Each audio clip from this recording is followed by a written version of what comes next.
लो जी, पाकिस्तान में कोई चीज़ जो है वो तमाशा हुए बगैर लगी नहीं सकती। मतलब अब देखें, सीधी सीधी बात है, 188 का नंबर जो है वो हमारे हज़रत परवेज़ इलाही साहब जो है, जो पाकिस्तान तहरीक इंसाफ के अब रहनुमा बन के उभर रहे, मतलब उस पर आप एतराज़ कर सकते हैं कि यार पंजाब में उनको एक भी बंदा नहीं मिला, लेकिन 10 सीटों की वजह से उन्होंने मेजॉरिटी पार्टी जो है वो परवेज़ इलाही की वज़ारत आला के अंडर आएगी। वो सवाल अपनी जगह पे हैं, लेकिन जब पार्टी ने कह दिया, मेजॉरिटी पार्टी ने कह दिया कि परवेज़ इलाही वज़ीर आला होंगे, उसके बाद जो तमाशा और जो बाज़ार मुबैना बाज़ार यहाँ पे लग रहे हैं, ये तमाशा पाकिस्तान में हो सकता है और कहीं नहीं हो सकता। मतलब बड़ी अच्छी बात थी, मरियम नवाज़ साहिबा ने शिकस्त तस्लीम कर ली थी ज़िमनी इंतखाब के अंदर।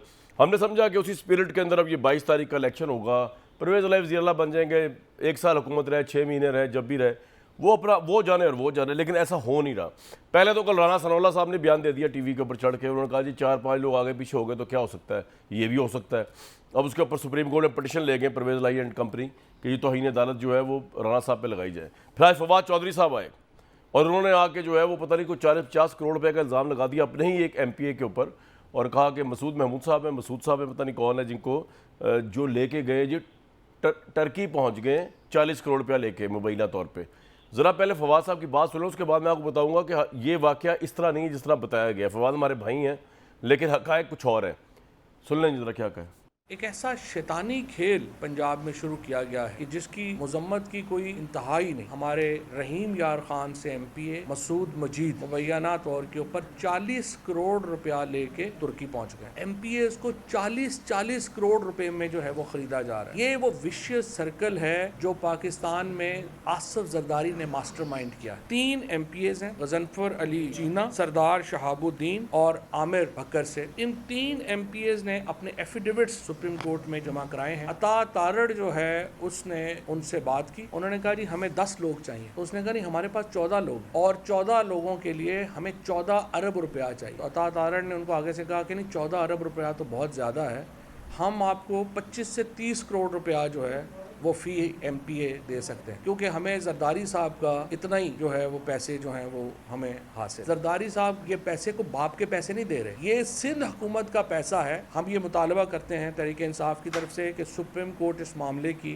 डिटेल्ड इंक्वायरी करे और उसके बाद आसिफ जरदारी, राना सनाउल्लाह और अता तारड़, इन तीनों को गिरफ्तार करके जेल में डाला जाए और इनके ऊपर इलेक्शंस में खरीदो फरोख्त के इल्ज़ाम में मुकदमा चलाया जाए। इसके बाद ये अता तारड़ साहब ने प्रेस कॉन्फ्रेंस की और उन्होंने कुरान उठाया। उन्होंने कहा जी मैं कुरान उठा के हलफ देता हूँ कि मैंने ये 40 करोड़ इनको नहीं दिए मसूद मजीद साहब को।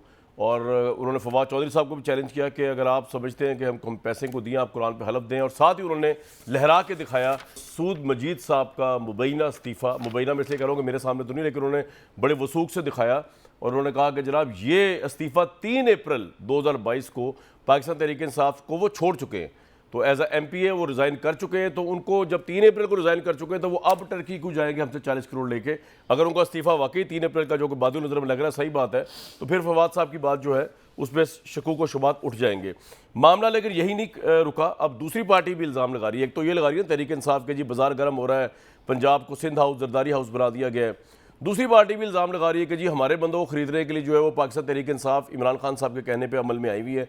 उसमें एक तो शेख रशीद साहब की मुबीना ऑडियो, ज़रा वो भी आप सुन लें। जो चुनियोटी साहब, शरकपुरी साहब हैं, ये जो PMLN के MPA थे, इन्होंने रिज़ाइन कर दिया पिछले दिनों। इनके मुतालिक जो मुबीना टॉक आई वो भी बड़ी डैमेजिंग है, अगर सच हो तो। सुनवा देंगे शेख साहब का। कल शरकपुरी ਨੂੰ ਵੀ पेमेंट दे दीजिए। टेलीफोन खुदा दा कोई गल नहीं है, ਤੁਹਾਡੀ मेरा कोई इंडिया ਨਾਲ ਗੱਲ ਕਰ रहा है ਨਾ ਤੁਹਾਡੀ मेरे ਮਿਹਰ आई लाहौर सूरत हाल देखना, ਤੁਸੀਂ सूरत हाल ਚੱਲਣਾ बेड़ा पार करेगा इंशाल्लाह। अच्छा हाँ मैं सारे लोगों ने ਸਾਡੇ ਬਿਆਫ ਤੇ ਰਾਤੀ ਪੀਪਰ ਦਿੱਤਾ ਹੈ ਕਿ इंशाल्लाह ਦੇਖੇਗਾ। ਤੁਸੀਂ ਮੇਰੇ ਵੀ ਆਪ से ਦਿੱਤਾ, अल्लाह इंशाल्लाह करम पर्दा रखना, अल्लाह देखना खबर देंगे ਤੁਹਾਨੂੰ थोड़ी देर बाद इंशाल्लाह। फिर नून लीग के एक और MPA इलियास चुनियोटी, और उन्होंने कहा है कि जी मुझे तो हज के दौरान जो है काफ लीग ने रब्ता किया और पता नहीं कितने करोड़ों की ऑफर की। उनका भी बयान सुन लें ज़रा, वो क्या फरमा रहे हैं। ये एक हॉर्स ट्रेडिंग वैसे ही ममनू है, और मुझे ये कहना कि आप वहीं उम्रे पर रह जाओ, वापस ना आओ, वोट कास्ट ना करो, तो ये तो बहुत बड़ी ज्यादती है। हमारे ऊपर अवाम ने एतमाद किया हुआ है, वोट की एक अमानत है, इसकी अदायगी करना जरूरी है।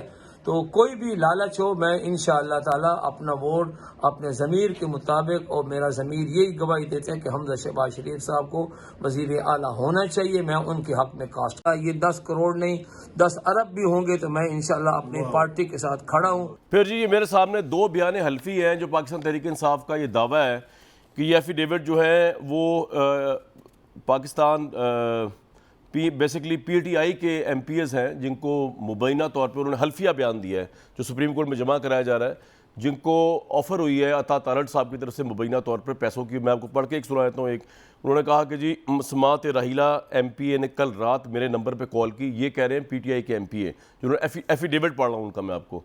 मसमात राहिला एमपीए ने कल रात मेरे नंबर पर कॉल की जिसका रिकॉर्ड मेरे फ़ोन में सेव है, कॉल का रिकॉर्ड, और मेरी अता तारड़ साहब से बात करवाई जिसने मुझे 25 करोड़ रुपए की पेशकश की कि मैं अपना वोट विज़िला पंजाब के लिए अपना वोट बिल इवज़ रकम मुतज़क्रा इनको बेच दूं और मज़ीद 10 MPS मुतज़क्रा रकम के इवज़ ख़रीदने की कोशिश करूं और हॉर्स ट्रेडिंग में साथ दूं, जिसके लिए मुझे अलग मुँह मांगी रकम दी जाएगी।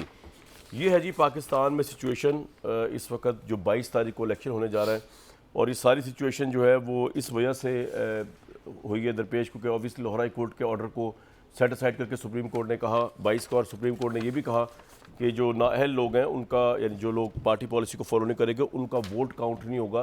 जो है सारी सिचुएशन जो है इस तरह डेवलप हुई है। लेकिन अब सीधी बात थी कि पीटीआई जीत गई थी तो जीत का सेहरा सिर्फ बंदा जीता, लेकिन ऐसा होता नज़र नहीं आ रहा। दुरानी साहब, बात यह है कि आग तो बराबर लगी हुई है पैसों की, अगर बयानात की हद तक और इल्ज़ामात की हद तक देखें तो मेरा ख्याल से इस तरफ जाए बगैर उससे आगे चलते हैं कि ये जो पॉइंट उठाया उस्मा बुखारी साहिबा ने कि अगर आपके पार्टी के लोग मफरूज़े के तौर पे मान लें कि जी वो इस हद तक नाला है आपके candidate for the CMship slot से, पहले वो बुज़दार साहब से नाला थे, यहीं से बैठ के दुनिया न्यूज़ से मैंने वो जिहाद शुरू किया कि बुज़दार को लगाना जो है वो पंजाब के अवाम की इंसल्ट है, उनके कॉन्शियस की, नॉट बिकॉज के बुज़दार साहब इज़ इन्फीरियर पर्सन, लेकिन वो मेरिट पे नहीं थे और वो बनी गाला से कंट्रोल करने के लिए इमरान खान साहब ने लगाया। ये मेरा तज्जिया था। अब अगर अगला तज्जिया ये शुरू होता है परवेज़ इलाही साहब की कैंडिडेटसी के ऊपर कि जी ये तो हमारे बंदे ही नहीं, इनको क्यों लगाया जा रहा है, और आपके 10, 15, 20 लोग मेरिट के ऊपर इस्तीफा देने को तैयार हो जाएं, बेशक इनके साथ ना जाएं, तो आप ये अफोर्ड करने को तैयार हैं या इसको भी आप कहेंगे कि जरदारी साहब ने खरीद लिया उन्हें? इफ्तिखार साहब। बिस्मिल्लाहिर्रहमानिर्रहीम जी, पाकिस्तान की अगर आप तारीख़ देखें तो पाकिस्तान की तारीख़ में जो हॉर्स ट्रेडिंग है वो इंट्रोड्यूस कराई है मुस्लिम लीग नवाज़ ने। छांगा मांगा की सियासत जो है, सहाफ़ियों को ख़रीदना जो है, लिटरेचर जो है लेक्चरपन का, जो कि मोहतरमा बेनज़ीर भुट्टो का और नुसरत भुट्टो का, वो फेंका इन्होंने। जमाइमा पे FIR इन्होंने करवाई। आज ये कहते हैं कि जी हम ये काम कर रहे हैं। वैसे अल्लाह की शान है, वैसे जो सारी ज़िंदगी इस पूरी सियासत को गंदा करने में इनका रोल है। इनकी मकरू चेहरे नज़र आ रहे हैं। आज सियासत इतनी मकरू नज़र आ रही है इनकी होते हुए कि मुझे दुख हो रहा है। मैं जिस शहर कराची में इस वक्त हूँ, कराची में उनका जो लीडर है वो लाहौर बैठा हुआ है। वो इसलिए बैठा हुआ है इन लोगों को ख़रीद फ़रोख्त करने के लिए। रही बात पाकिस्तान तहरीक इंसाफ की, पाकिस्तान तहरीक इंसाफ जो है उसका तमाम वोट बैंक इमरान खान का है। फ़ैसला इमरान खान करेगा कि किसको वोट देना है और किसको वोट नहीं देना, वो फैसला कर चुके हैं हमारे जो लीडर हैं। जो इफ्तिखार भाई एक बात बताएं, आप लोगों को क्या इनसिक्योरिटी है कल के इलेक्शन को लेके कि फॉर वॉट एवर रीज़न, चाहे आपके जहन में पैसे हों, चाहे उस्मा बुखारी के जहन में, साहिबा के जहन में ये हो कि जी परवेज़ इलाही को एक्सेप्ट नहीं कर रही आपकी पार्टी पंजाब में एज आप CM-शिप स्लॉट के लिए, आपको लग रहा है कि आपकी 10, 12, 8 आई थिंक 7-8 वोटों का फ़र्क है, ये रिज़ाइन कर सकते हैं या एब्सटेन कर सकते हैं? हमें ये देखें, हमारा काम ये है इनके मकरू चेहरे बेनकाब करना। हमें कोई परेशानी नहीं है, ना परेशानी हम ना इमरान खान को है ना जो है किसी को भी है, परेशानी नहीं है। इनका चेहरा एक्सपोज करना हमारा मकसद है। हमारे बंदे कहीं नहीं जा रहे हैं, ना कहीं जाएंगे, और आप देखेंगे कि इनके साथ क्या होता है। इनको अपनी पार्टी देखनी चाहिए। कोई कहता है कि जी मरियम लेके चली गई है, कोई कहता है शहबाज शरीफ लेके चला गया है, पूरी कैंपेन इनकी देखें, अपनी पार्टी को डिफाइन करें। आप हमारी पार्टी की क्या बात कर रहे हैं? हमारे लोग जो है इस तमाम हॉर्स ट्रेडिंग के बावजूद जो इनका कैरेक्टर है मुस्लिम लीग नवाज का, दुनिया जानती है कि छांगा मांगा की सियासत इन्होंने। ठीक है सर, ये आपका पॉइंट आ गया। और आज फिर ये बाजार पहला पॉइंट जी, इससे पहले इन्होंने ये काम किया, 25 अरकान को ख़रीदा, उसमें ये मुलविस थे। आज फिर ये मुलविस हैं और इनके पीछे जरदारी साहब खड़े हैं। इफ्तिखार भाई वैसे मैं आपको ये बात सारे कहूं, मैं जा तो रहा हूं मिलके मदर साहब की तरफ, मेरी घर सुन ले यार। वैसे एक बात है, ये आप यकीन करें मुझे बायस ना समझिएगा, मैं बड़ा ऑब्जेक्टिव एनालिसिस कर रहा हूँ।